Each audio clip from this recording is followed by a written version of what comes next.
Have you ever asked yourself why you should help someone when they might not appreciate it?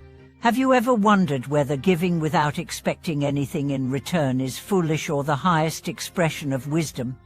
Welcome back to the channel.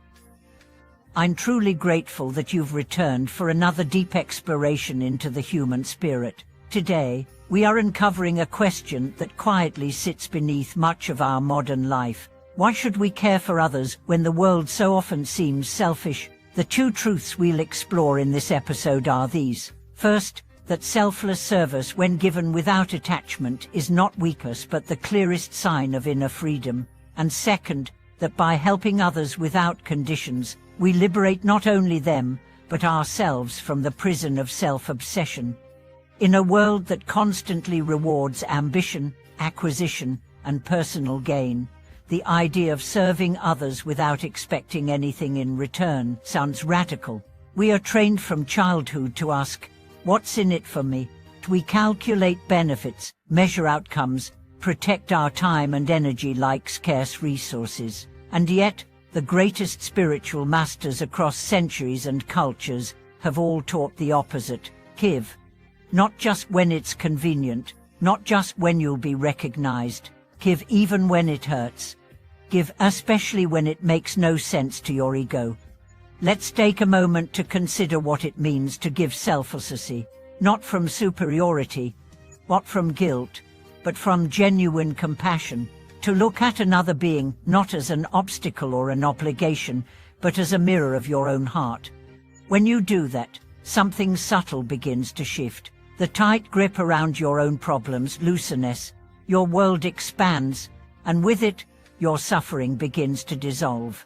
There's a beautiful teaching in Mahayana Buddhism that says, Bodhisattvas take on the burdens of others not because they must, but because they see clearly that others are not other. The illusion of separation breaks.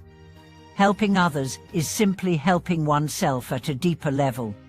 Consider the story of an old monk who lived alone at the edge of a forest.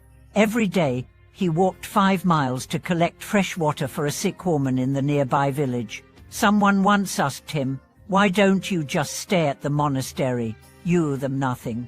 He replied, "If I wait for a reason to love, I've missed the entire point of the path." This kind of service doesn't seek applause. It doesn't seek spiritual merit. It arises from a quiet knowing that the greatest joy comes not from receiving, but from dissolving the boundaries between giver and receiver. Modern science is catching up to this truth. Studies in neuroscience show that altruistic behavior lights up reward centers in the brain. People who volunteer regularly report lower levels of depression, greater life satisfaction, and even improved health. But the deepest benefit isn't physiological. It's existential. Helping others gives life meaning. Let's look at an example. A young woman named Eliza had everything: a good job, loving partner, secure life. But she felt hollow. One winter, she began volunteering at a local shelter.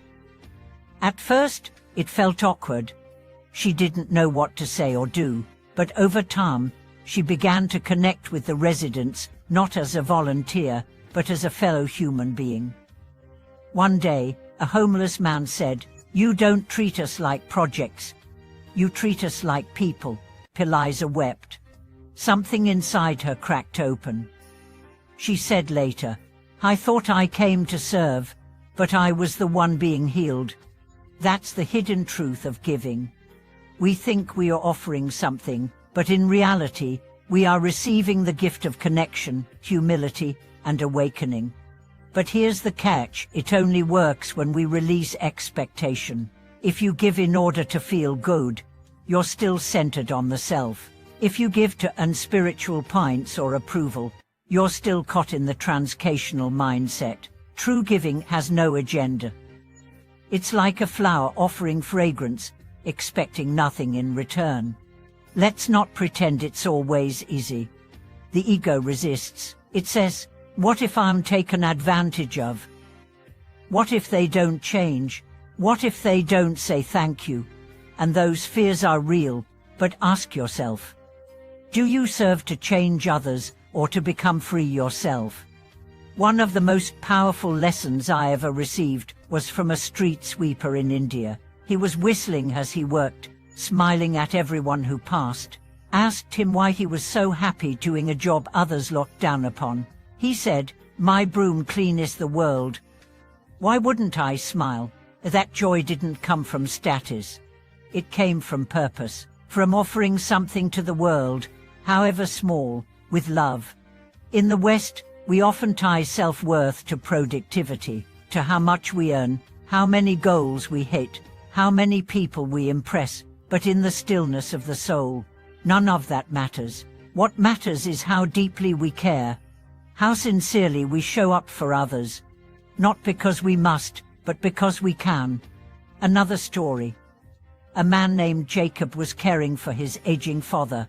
The father had dementia and rarely recognized him. Friends told him to hire a nurse. He won't even know who you are. But Jacob stayed. He cooked, he cleaned, he listened. One night, his father looked at him and said, "I don't know your name, but I know your heart." Jacob wept. That one sentence made every sacrifice sacred. True service is not about being seen. It's about seeing the pain in another's eyes and saying, "I am here." And not with solutions, but with presence. So how do we practice this in daily life? You don't have to join a monastery or travel the world. You begin with small gestures. Hold the door open, listen without interrupting. Offer your attention fully. Give your time, your skills, your forgiveness. When someone is angry, see their pain. When someone is rude, see their fear. When someone is lost, offer your stillness, and do it without fanfare. Do it when no one is watching. That's where the real transformation begins. In the unseen acts, the quiet sacrifices, the invisible kindness. Over time, you will notice something beautiful. Your identity softens, the boundaries between you and the world begin to blur. Life becomes less about me and more about we. And in that space, love arises not as a feeling, but as a way of being. This is the paradox. The more selfless you become, the more whole you feel. The more you give, the more you receive.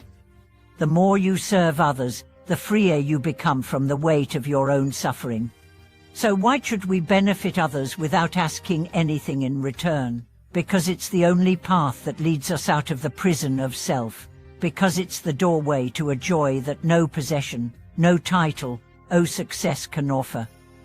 Because in helping others, we remember who we really are: boundless, compassionate, awake. Thank you for watching this video.